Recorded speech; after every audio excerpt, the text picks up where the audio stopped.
Hola, bienvenidos al podcast Medicina en 30, un espacio para compartir y difundir temas de actualidad médica de una manera ágil y concisa.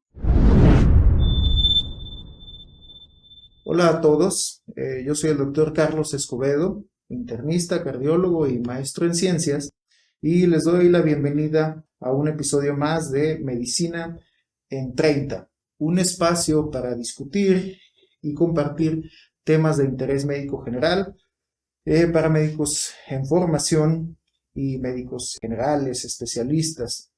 El día de hoy tenemos con nosotros a dos estudiantes de medicina.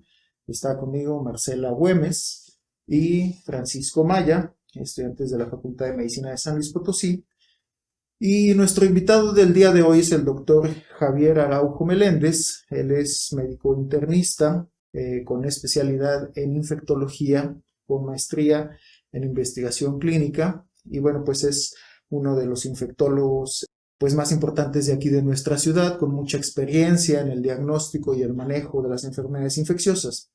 Y el día de hoy vamos a platicar de un tema súper interesante, con muchos aspectos importantes para la práctica de todos los médicos en general. Y bueno, pues el tema del día de hoy es sepsis. Javier Araujo, te damos la bienvenida aquí a este espacio. Muchas gracias por aceptar venir. Al contrario, muchas gracias. Esperamos ser concisos, directos y que se me hace muy interesante este ejercicio de poder hablar respecto a enfermedades infecciosas o de cualquier tipo de enfermedades y tratar de poder dar como puntualidades o poder resolver dudas que puedan tener los que nos están escuchando. Muchas gracias y a sus órdenes. Bueno, pues entremos en materia, Javier. ¿Cuál sería la definición que nosotros utilizamos en la práctica diaria para definir, llamarle sepsis a un escenario clínico? Sí, es un tema de mucha preocupación. Desde el punto de vista epidemiológico, algo no estamos haciendo bien en cuanto a detectar de forma homogénea sepsis. Muy probablemente tengamos nosotros conceptos que están correctos en relación a sepsis, pero sin embargo, al momento de aplicarlos en los centros de salud o centros de primer contacto o medicina de urgencias, puede ser que sean tan heterogéneos el espectro de la sepsis que a veces no logramos unificar criterios y el problema es que se nos pueden estar escapando diagnósticos de sepsis con la consecuencia de una alta morbilidad, estancia hospitalaria prolongada o inclusive la muerte. Por ahí a alguien se le ocurrió, y de hecho te regreso a ti también el balón, Carlos, en el sentido de que los cardiólogos nos han enseñado que con código infarto han podido disminuir pues la incidencia de fatalidad en pacientes con infarto agudo del miocardio, si mal no me equivoco, si no corrígeme, pero en código sepsis nosotros hemos intentado unificar criterios para poder tener pacientes con diagnósticos tempranos oportunos y tratamientos efectivos. Sin embargo, quiero pensar que la heterogeneidad de la sepsis se ha prestado para que haya herramientas de diagnóstico confusas, a veces de moda y que ya con el tiempo nos damos cuenta que no son suficientemente útiles. Seguimos utilizando criterios antiguos que puede ser que funcionen en ciertas formas, pero en otras áreas de órganos y espacios ya no funcionan. Entonces, eso nos ha permitido pues como que tener ciertos tropiezos en poder homogeneizar al unísono, ¿verdad? O sea, que toda la ciudad supiera. Porque el otro punto importante ahorita hablando de ciudades es eso.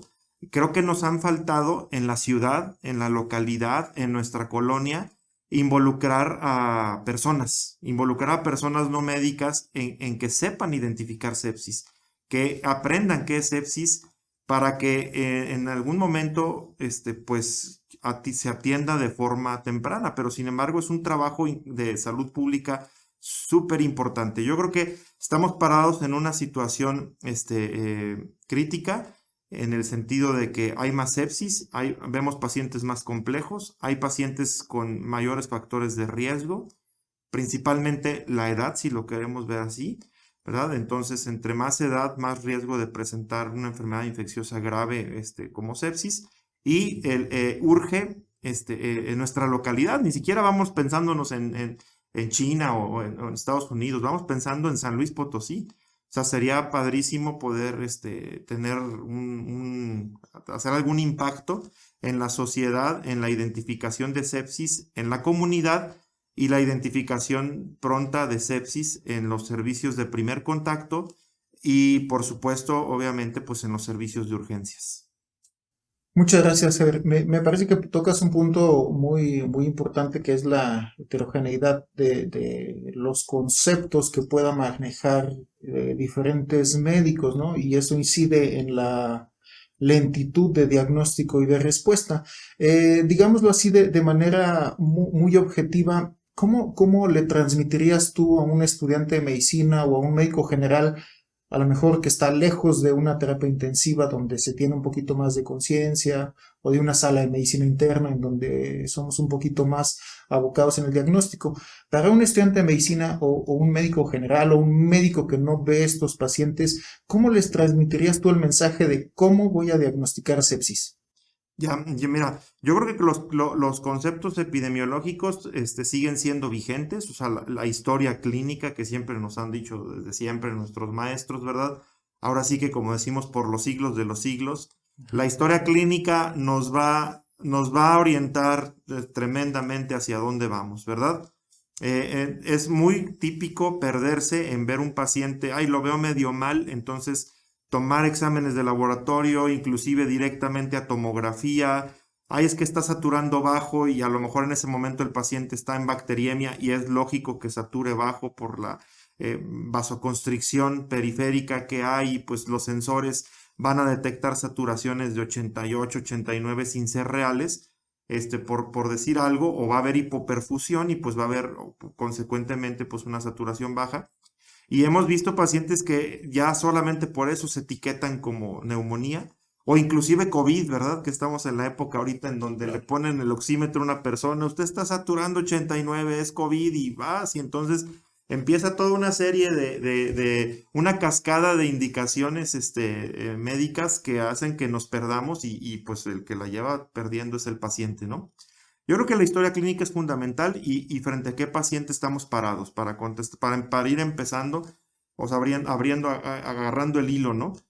O sea, es lógico que tenemos que saber que cada vez tenemos pacientes más complejos y que yo pensaría 2 o 3 o 4 veces si tengo frente a mí un paciente, si quieren, el factor de riesgo probablemente más fácil de la edad, ¿verdad? O sea, alguien que tiene 70 años, o sea, o para arriba, con un proceso, una sospecha de proceso infeccioso, yo creo que ahí piénsale 2 o 3 veces qué estás haciendo, ¿verdad? O sea, ya no estamos en la edad de que el paciente tiene una faringitis o que el paciente tiene una diarrea y se le va a quitar solito, o que tiene una infección de vías urinarias y que, pues, no, pues dale a lo mejor macrodantina. Tampoco estoy diciendo que se tenga que hospitalizar el paciente, simplemente digo que en ese momento hay que echar a andar conceptos clínicos de daño a órgano, ¿verdad? O sea, ¿sabes qué? Estoy frente a un paciente especial, estoy frente a un paciente que si no tengo un diagnóstico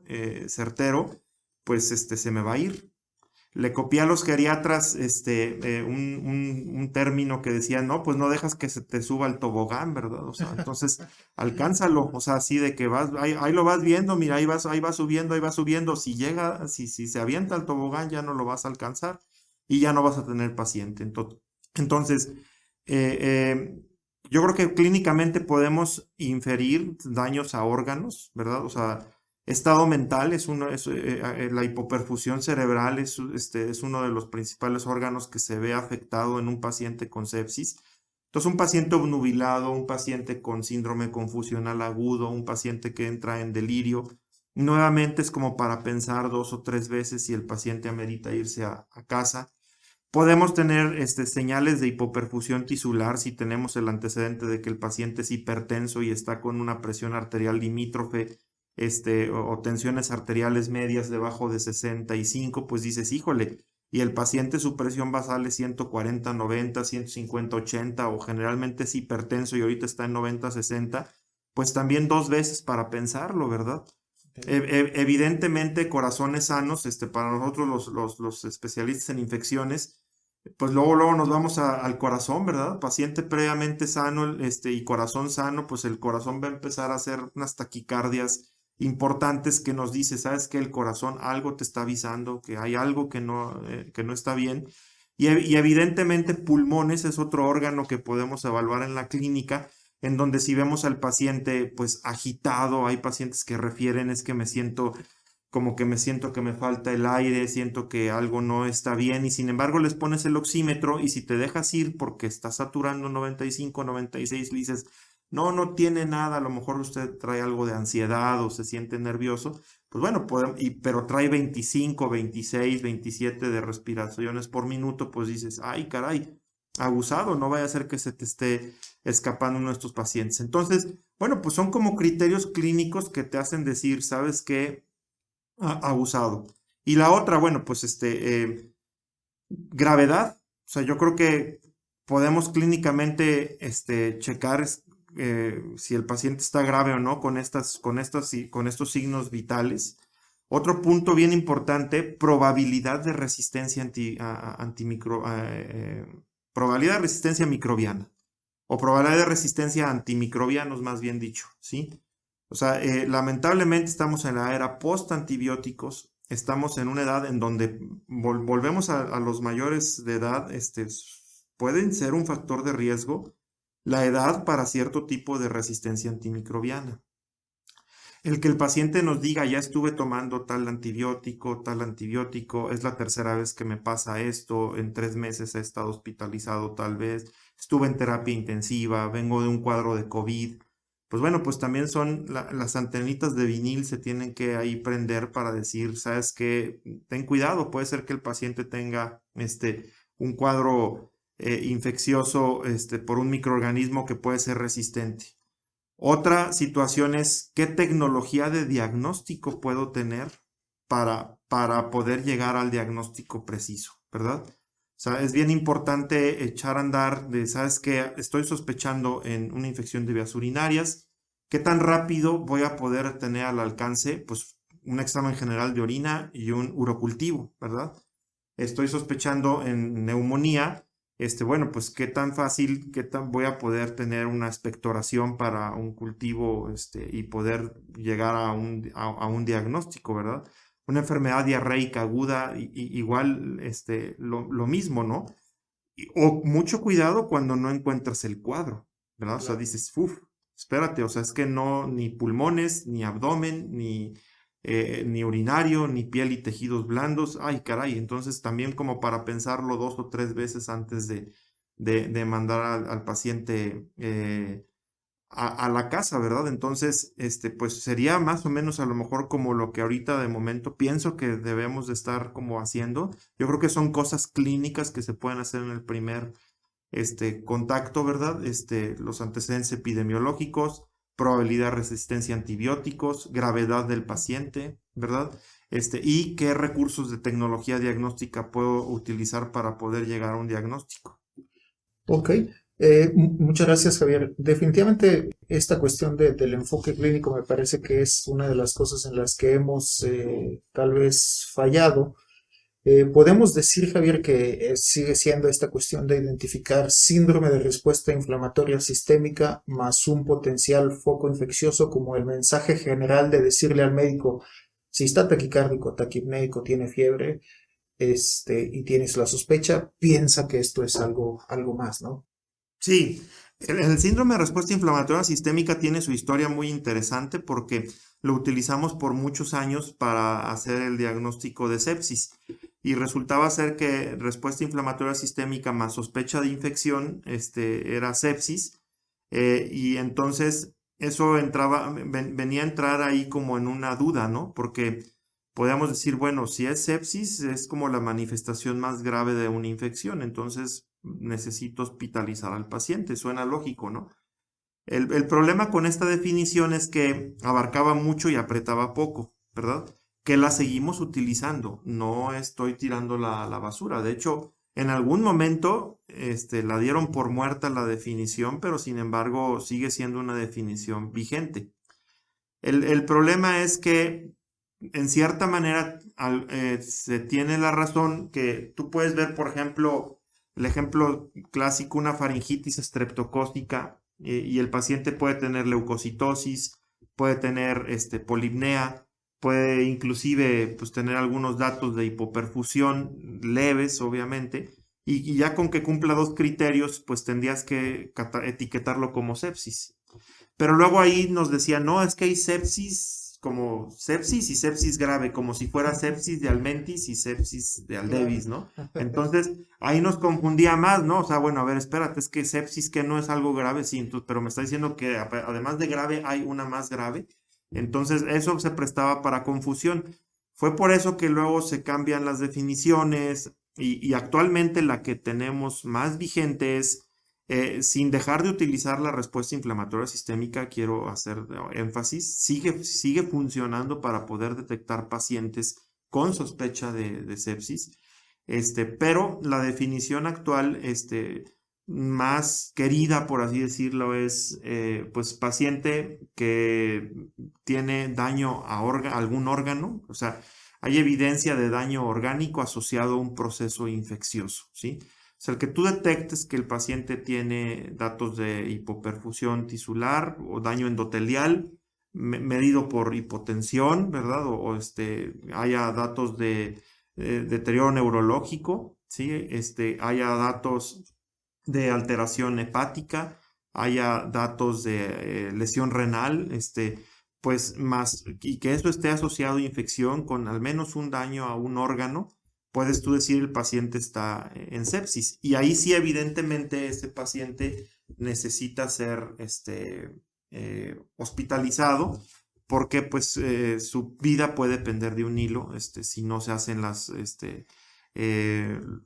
que se hace el abordaje, ¿no? El abordaje del paciente con sepsis.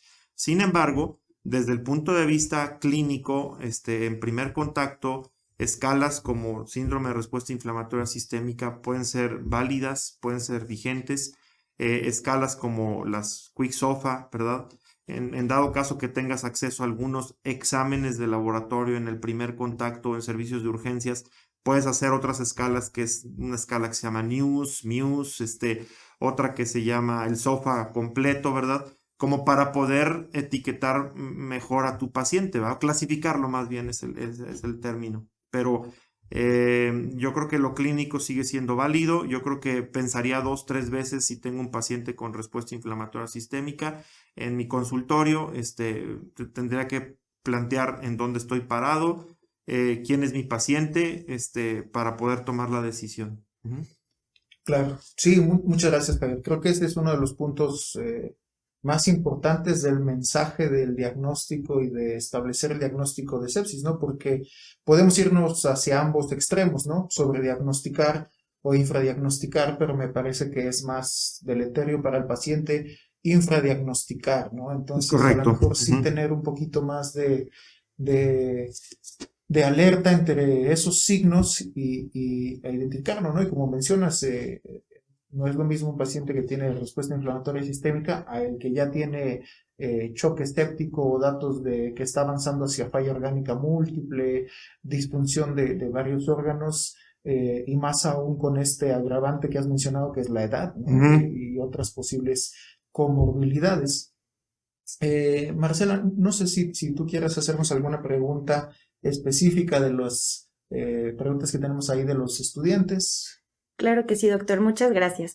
Pues en realidad todo lo que nos ha comentado ha sido de importancia para los alumnos y ha sido muy enfocado hacia la práctica clínica y cómo saber diagnosticar y clasificar un caso que se nos presente de sepsis, pero yo creo que también sería muy interesante que tocáramos el tema de cuál es el escenario actual en México en cuanto a sepsis y la pandemia por COVID-19, si existe una relación de importancia clínica y cómo podríamos abordarlo.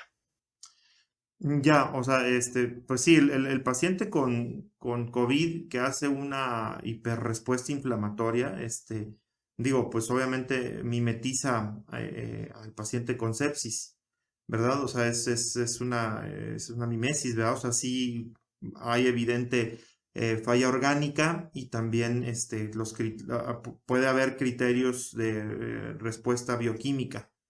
Uno de los marcadores que más ha servido para poder distinguir entre una y otra es la procalcitonina, ¿verdad?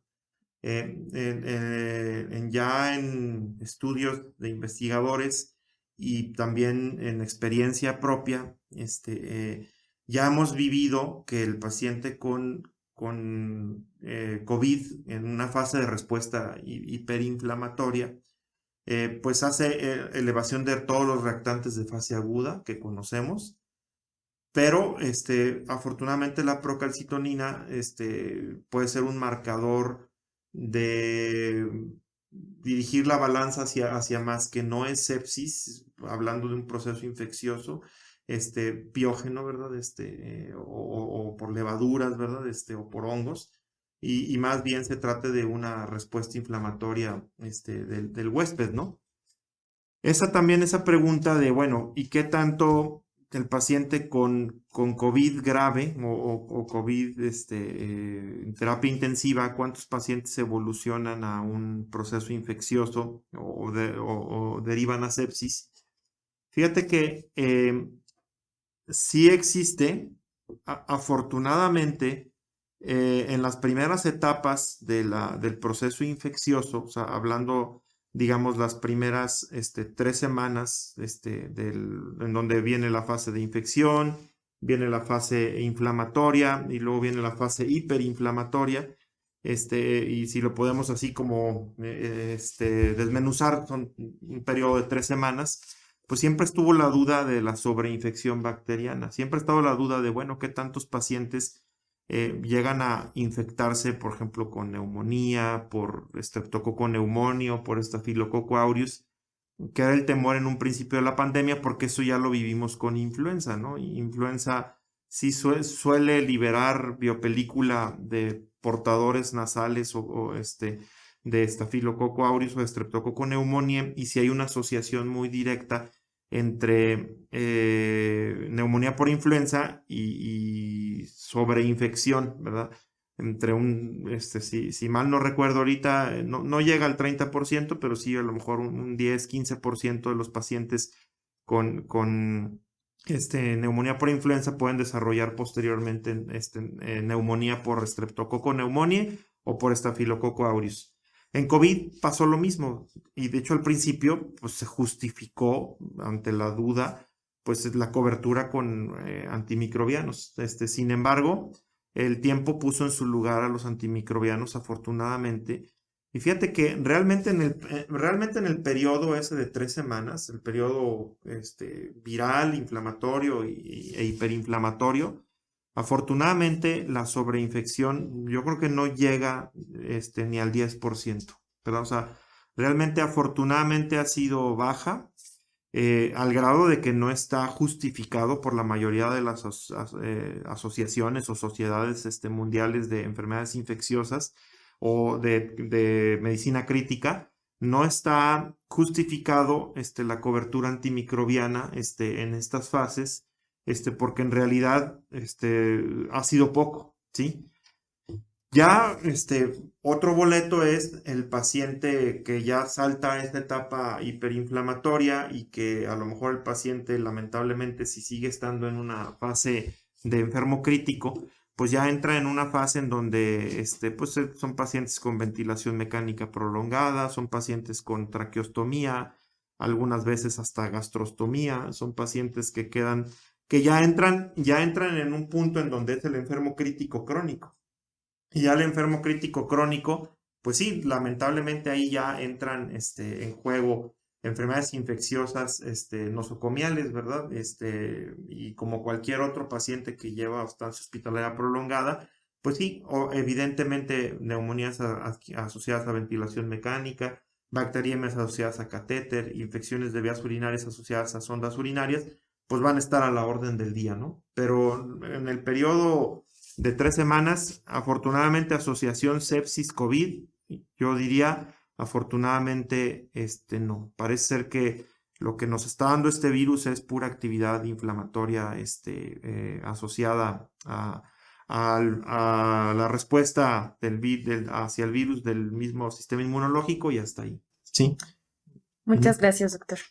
Francisco, si tienes alguna pregunta, quisieras hacerle al doctor Araujo. Sí, doctor, yo quisiera preguntarle, ya nos respondió un poco hablando en la consulta general, algunos datos que podrían hacerte sospechar que el paciente podría ponerse más grave.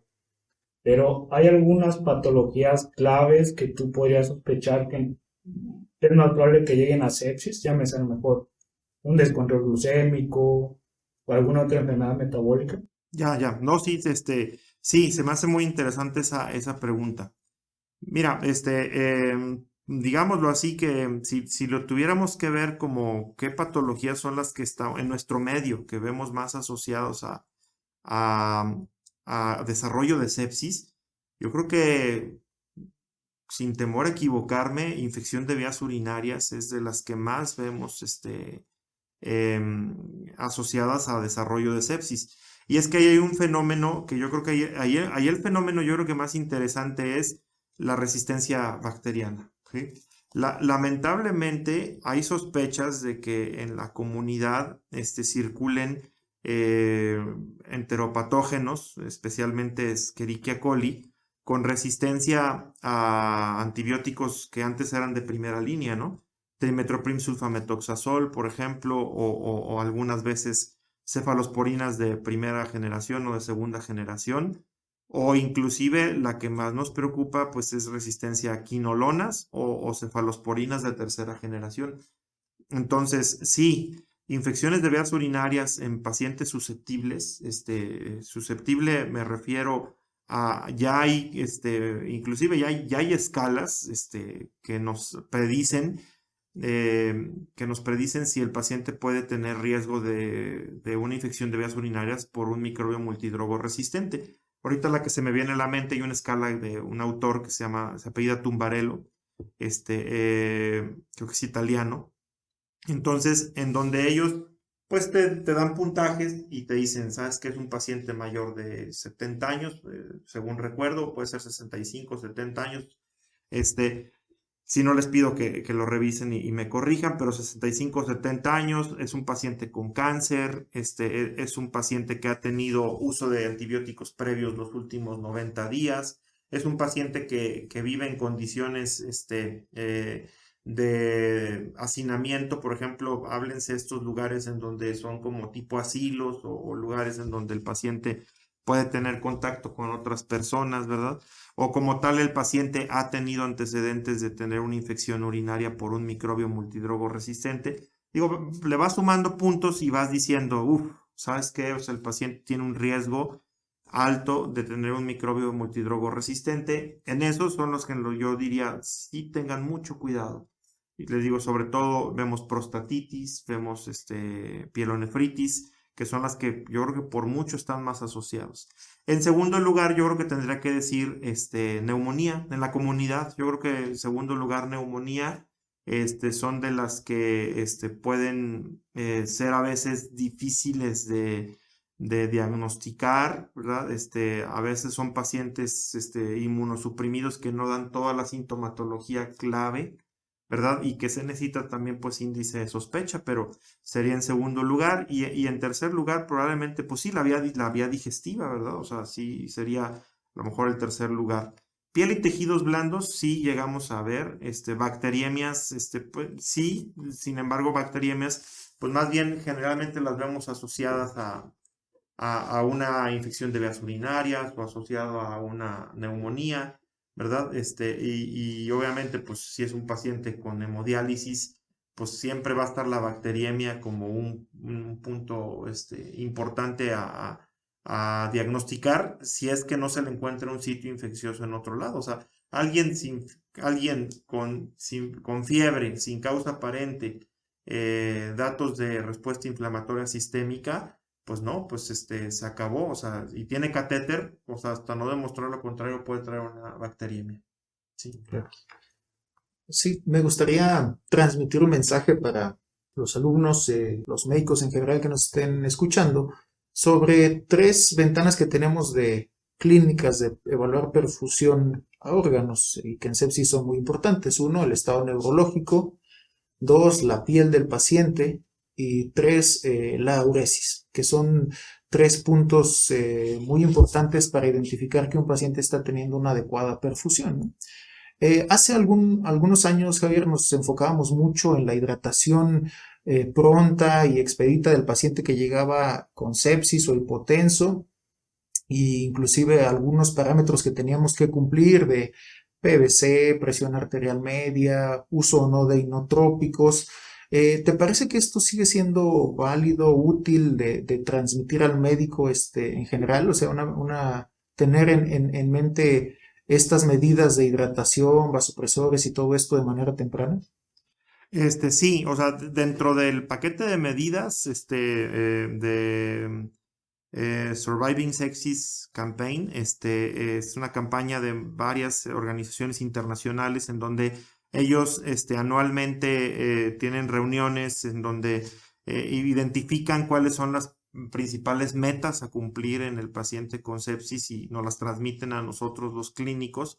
Y sí, dentro de las principales medidas, o el paquete que actualmente se le llama paquete de 1 hora, al principio era 6 horas, luego 3 horas y actualmente sabes que en 1 hora tienes que, ya que identificaste sepsis, tienes que hacer esto, esto, esto y esto.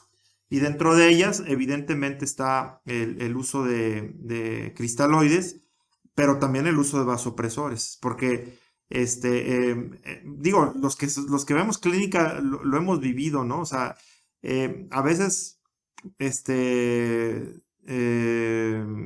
empezamos a manejar hiperhidratación, que también puede ser tóxica, ¿verdad? Que también puede ser deleteria, ¿no?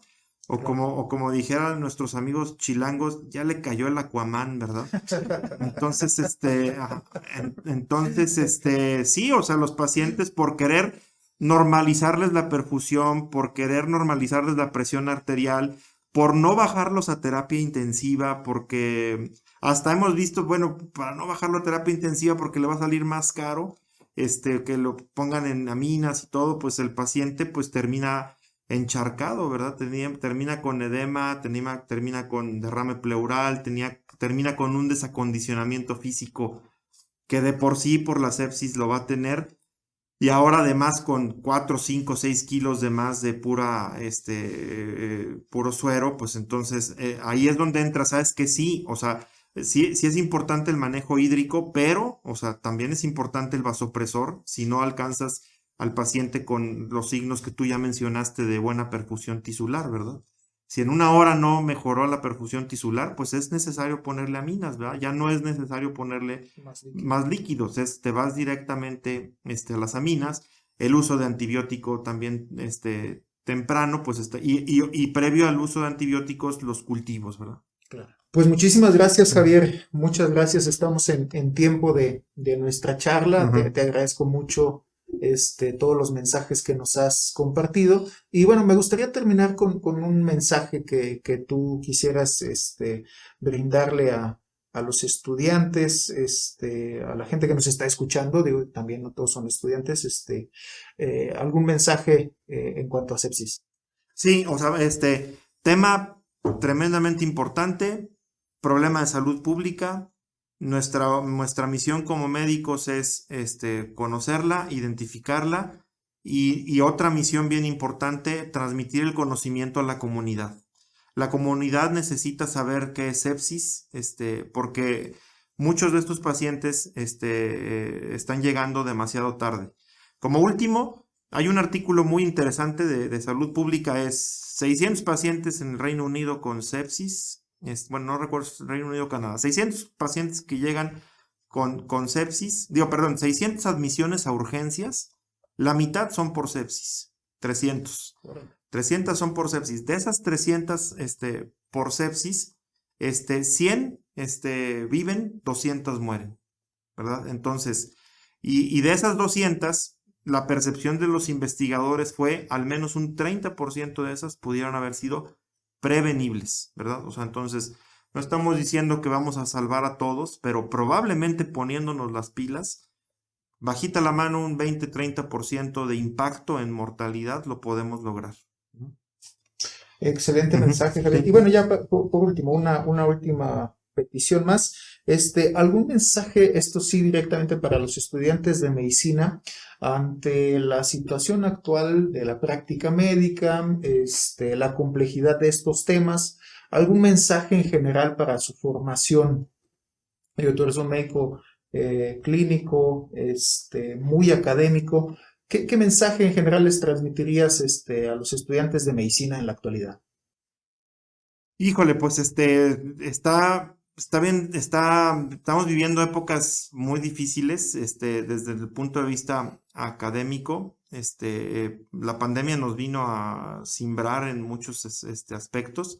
Tenemos que seguir innovando, tenemos que seguir buscar las formas de aprender y tenemos que encontrar foros clínicos de tal manera que ustedes aprendan, ¿verdad? O sea, mi recomendación hacia ustedes es, estos espacios, multiplíquenlos por 1000. O sea, busquen huecos, recovecos, de lo que ustedes de donde puedan encuentren quien pueda enseñarles un poquito más, y en dónde pueden seguir viendo pacientes, que quizá eso es lo que vamos a hacer, ¿verdad? O sea, no se ve que en los próximos 30 años vaya a haber robots médicos, ¿verdad? O sea, vamos a seguir siendo nosotros los que vamos a seguir viendo pacientes, entonces vamos a seguir trabajando con pacientes, entonces tenemos que seguir buscando espacios en donde veamos muchos pacientes. Muchísimas gracias, Ujú. Javier. Bueno, pues con Sí. esto concluimos nuestra charla del día de hoy. Los invitamos para que estén al pendiente de nuestros siguientes episodios.